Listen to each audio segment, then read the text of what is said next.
¿Por qué los millennials son socialistas? Porque estoy convencida que no tienen idea de lo que es comunismo ni tampoco socialismo.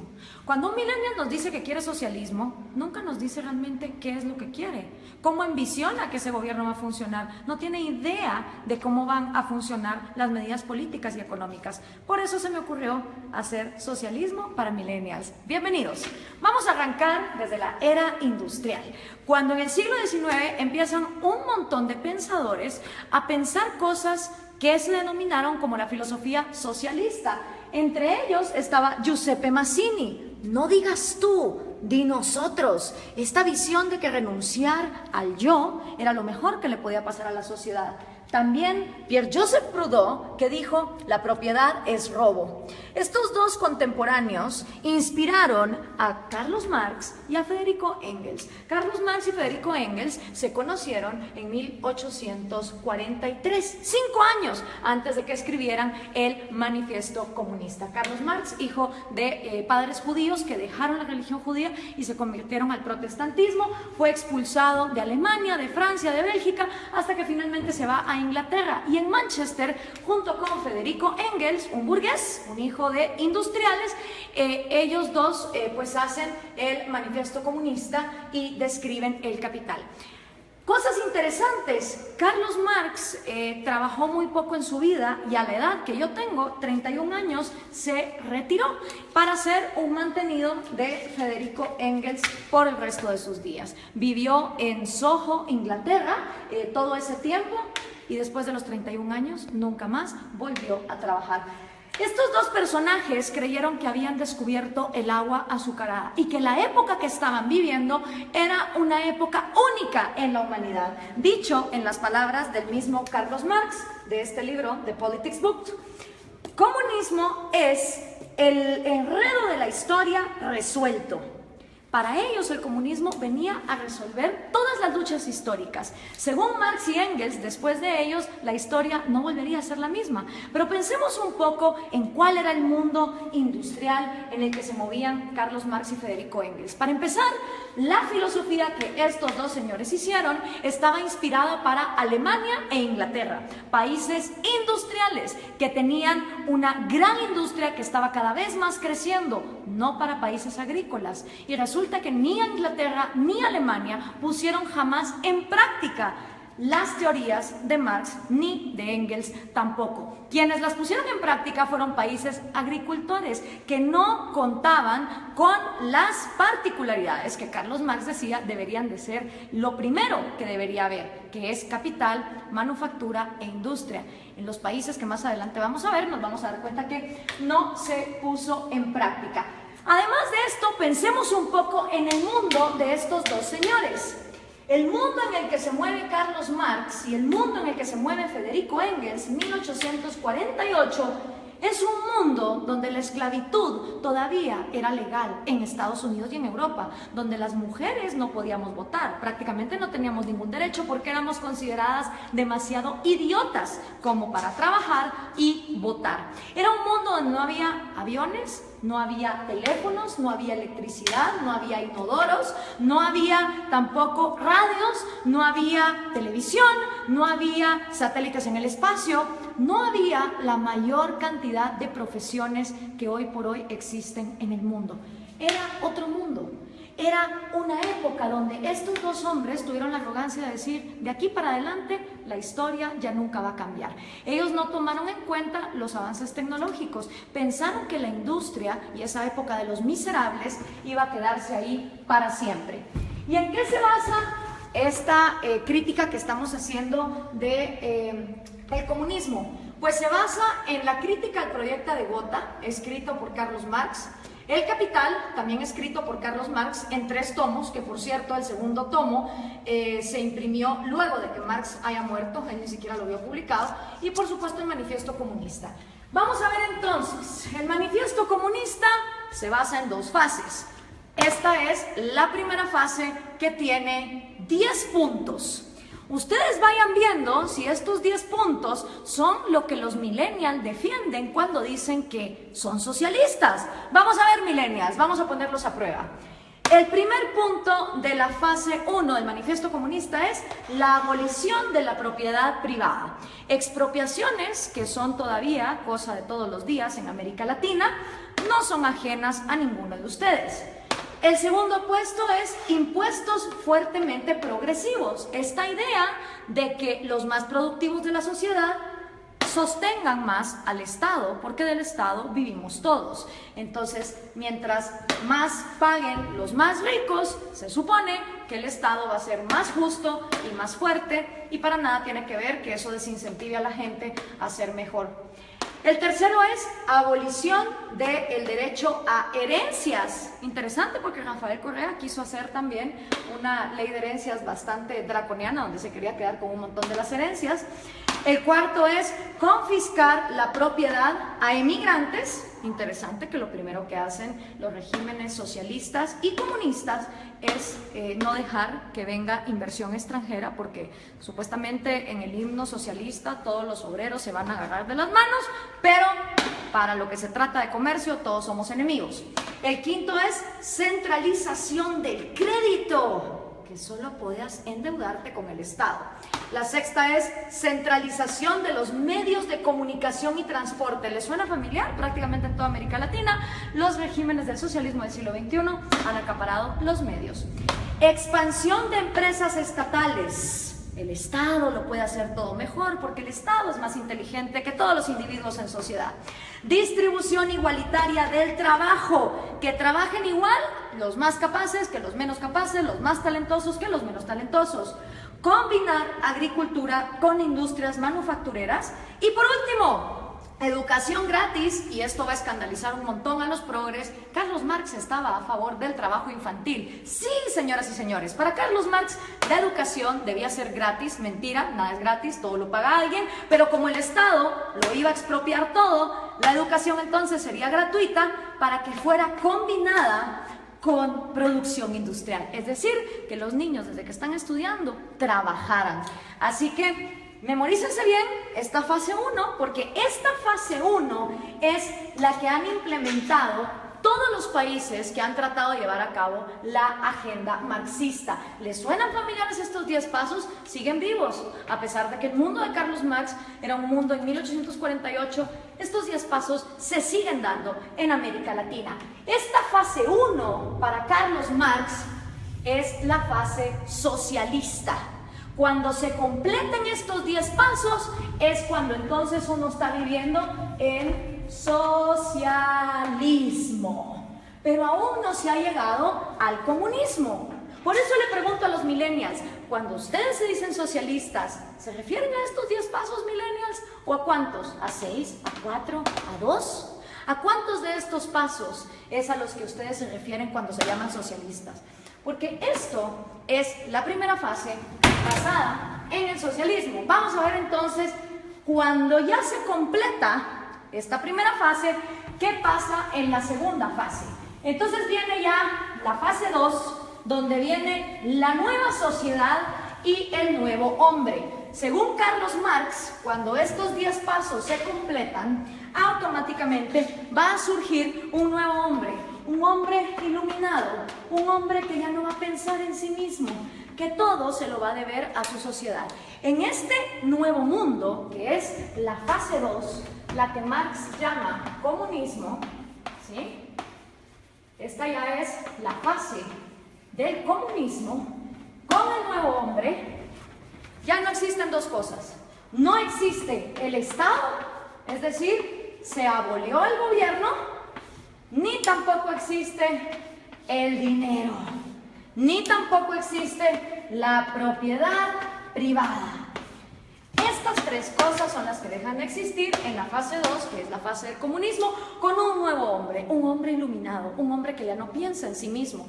Marx nunca dijo cómo en el cerebrito de este hombre iban a dejar de existir sueños propios, necesidades propias, anhelos, talentos. Él nunca lo explicó. Para él, de manera mágica, después de que la fase 1 fuera completada, se pasaba automáticamente a la fase 2, donde este hombre nuevo iba a trabajar a la par de hombres más mediocres y menos talentosos, pero siempre recibiendo lo mismo. ¿Y cómo iba a funcionar la distribución de productos. Bueno, pues iba a haber un gran almacén y en este almacén la comunidad, ya sin Estado, ya sin gobierno, ya sin dinero, te iba a proveer a ti de todos los productos y servicios que tú ibas a necesitar.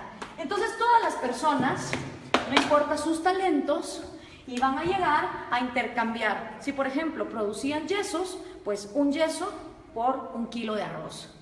Y decía Marx que suponiendo que este hombre, en lugar de producir un yeso, hubiera producido 3 y este solo hubiera producido 2, en esta segunda fase, este hombre que produjo 3 yesos, no le iba a importar recibir también 1 libra de arroz para compararse con este.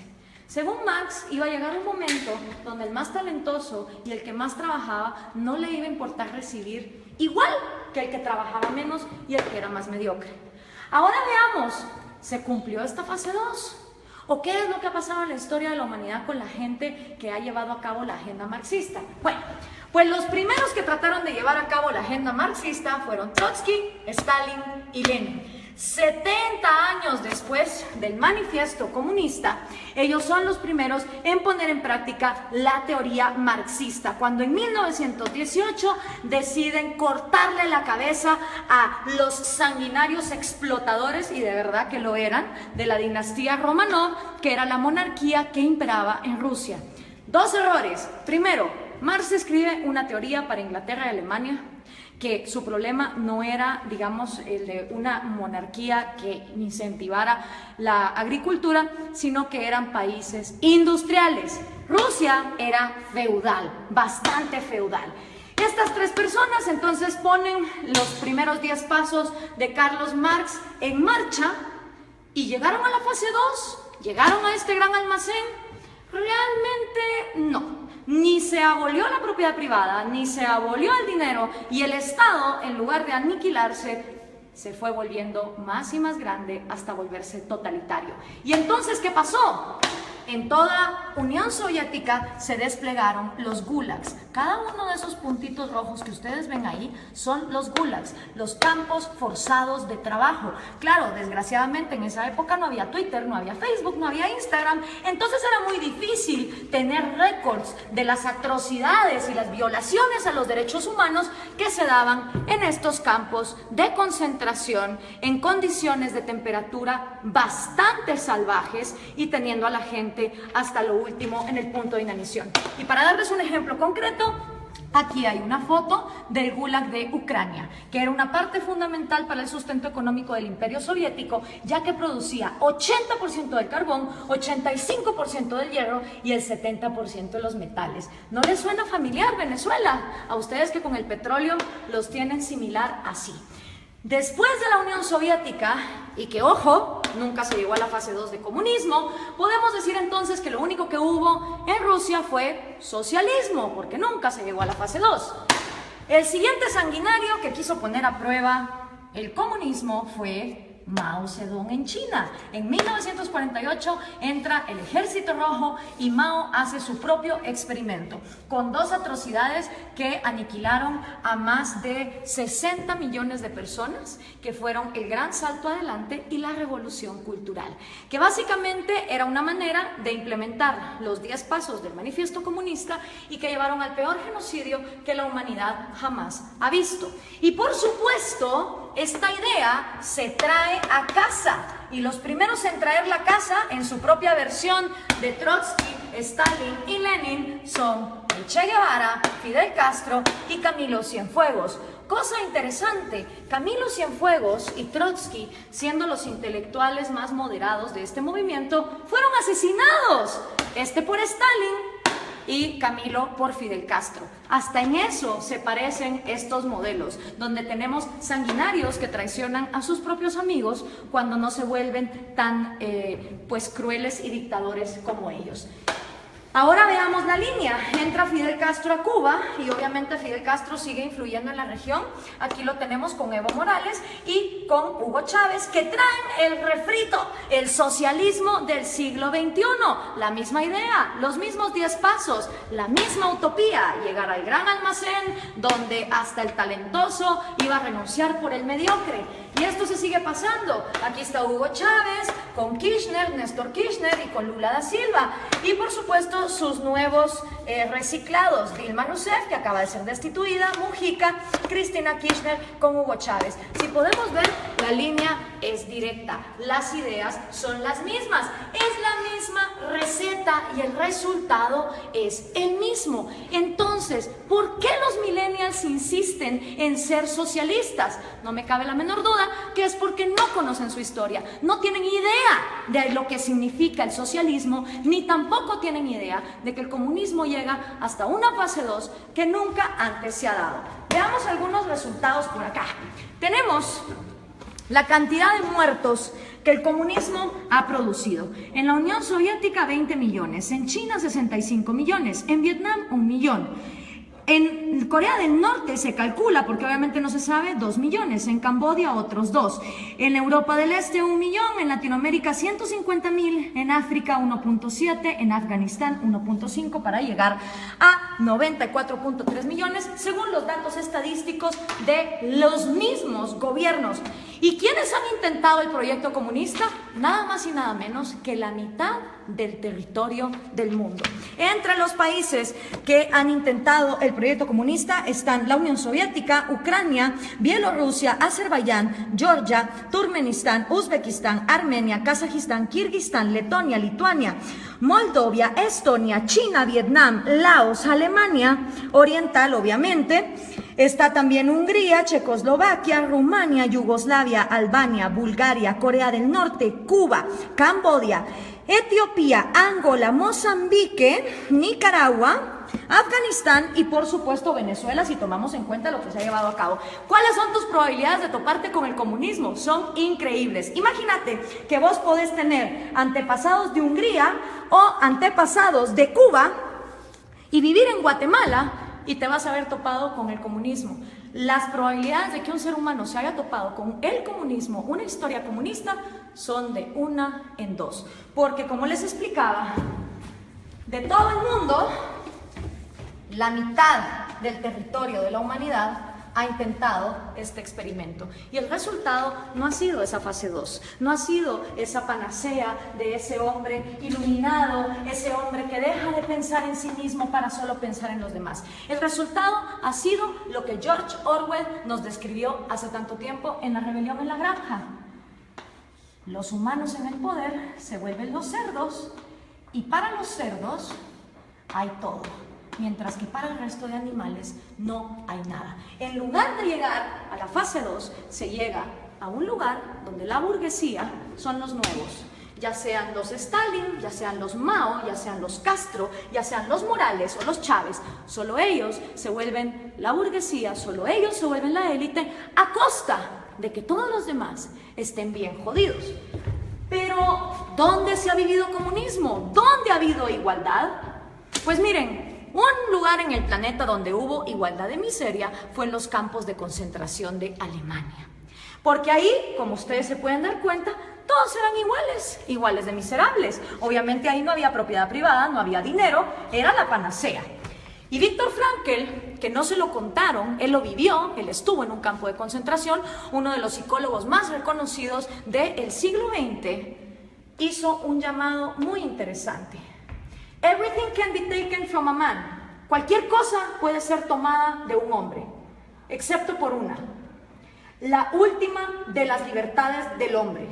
Exigir la actitud que uno va a tener en cualquier set de circunstancias para escoger uno su propio destino. Quiero hacer énfasis en esta frase porque lo que está aquí diciendo Viktor Frankl es que la mayor libertad del hombre reside que aunque esté en estas condiciones, uno va a decidir con qué actitud va a enfrentarse a la vida. Pero ¿qué podía saber Carlos Marx de estas cosas? Regresemos a 1848, ni siquiera Freud, con su psicoanálisis, que ya está bastante desprestigiado, había empezado sus estudios. Tampoco Darwin. Se creía que la histeria de las mujeres se podía quitar con electroshock. La psicología estaba en pañales. ¿Qué sabía Carlos Marx del cerebro humano? ¿Qué podía saber Carlos Marx acerca de un hombre nuevo que tuviera en su cerebro la capacidad de dejar de pensar en sí mismo? Hablemos entonces de sus predicciones, que fueron completamente nefastas. La primera predicción de Marx: va a haber más países comunistas que no comunistas. No se cumplió. Hoy hay más países excomunistas que actualmente comunistas. La segunda predicción de Marx: la máquina va a acabar con el proletario y el proletario va a vivir en la miseria. Tampoco se cumplió. Hoy por hoy, en el siglo XXI, existen muchas más profesiones y muchos más puestos de trabajo, tomando en cuenta que las mujeres ya podemos votar y ya podemos trabajar, que las que existían en su época, con lo cual su segunda predicción tampoco se cumplió. Hoy por hoy, de cada 7 personas vivas, 6 ya no viven con $1 al día, como era en la época de Marx, donde había mayor pobreza igualitaria. Y otra también de las predicciones de Marx es que el comunismo, en donde fuera implementado, iba a pasar a la fase 2. Y esa tampoco se cumplió. Ninguno de los experimentos comunistas han llegado jamás a la fase 2. Nunca abolen ni la propiedad privada para los gobernantes, obviamente para todos los demás sí. Nunca se abole tampoco el dinero, ni mucho menos la propiedad privada.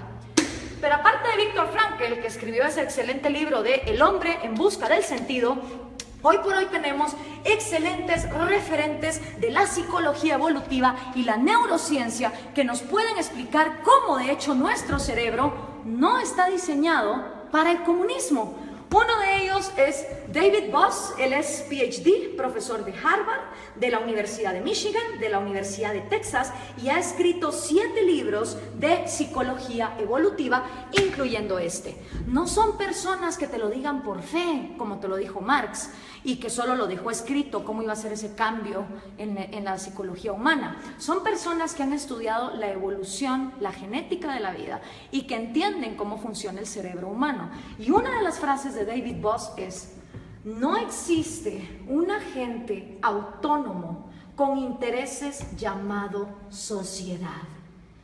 Esto es una imposibilidad lógica. Sociedad como tal no piensa, no come, no llora, no tiene intereses. La sociedad no es más que el cúmulo de cada individuo. Y somos los individuos y nuestros derechos fundamentales los que realmente existimos en la realidad. Una sociedad de individuos pensantes, libres, funcionales, es una sociedad que avanza. Una sociedad donde todos los individuos se igualan hasta la miseria sin libertad, es una sociedad que no avanza hacia ningún lado. La sociedad como ente no se mueve. Los que se mueven son individuos. Y si algo le interesa a una sociedad que funciona como una célula, es que cada una de sus partes tenga vida, tenga propiedad privada y tenga libertad como sus 3 derechos fundamentales.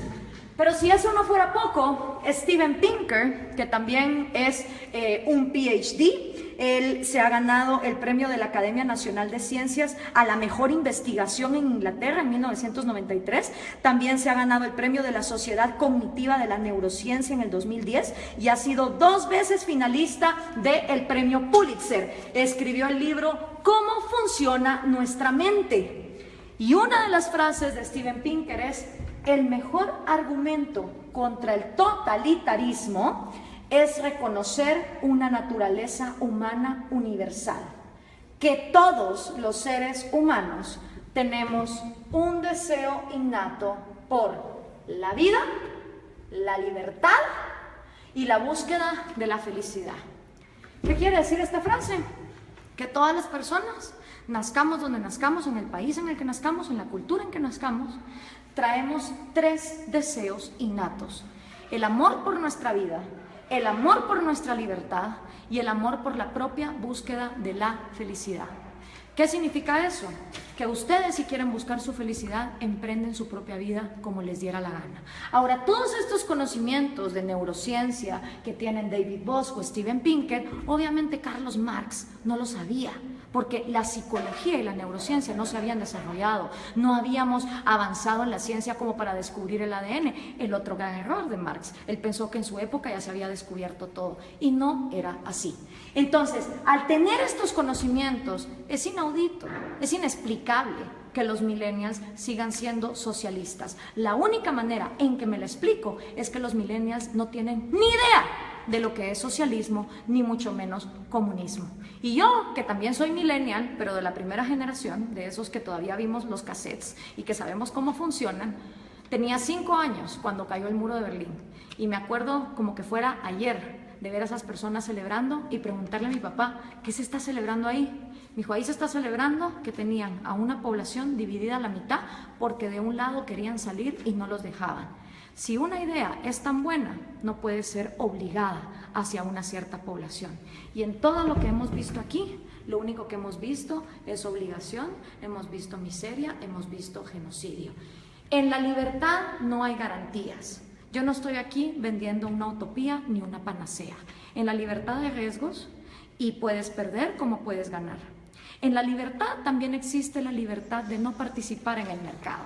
En un país que vive en libertad, si hay un grupo de personas que quieren vivir como hippies e irse a una montaña y no ser parte del mercado y no tener propiedad privada, son libres de hacerlo. En un país comunista, si uno intenta meter una zona franca de libre comercio en alguno de sus puntos, va a parar a la cárcel o va a parar desaparecido. Esa es la diferencia entre vivir en un lugar donde se garantice la libertad y donde no se garantice. Esta utopía basada en el hecho de que el ser humano debe renunciar a su autoestima y a su amor propio para contribuir a su sociedad, es completamente errada por lo que la historia nos ha comprobado. Y lo único que logra son élites de cerdos, tal cual los describió George Orwell, que se quedan con todo a costillas de un pueblo que pierde lo más importante que todo ser humano tiene, que es su libertad. Espero esto les sirva a los millennials para entender qué es el socialismo y qué es el comunismo. Gracias por compartir.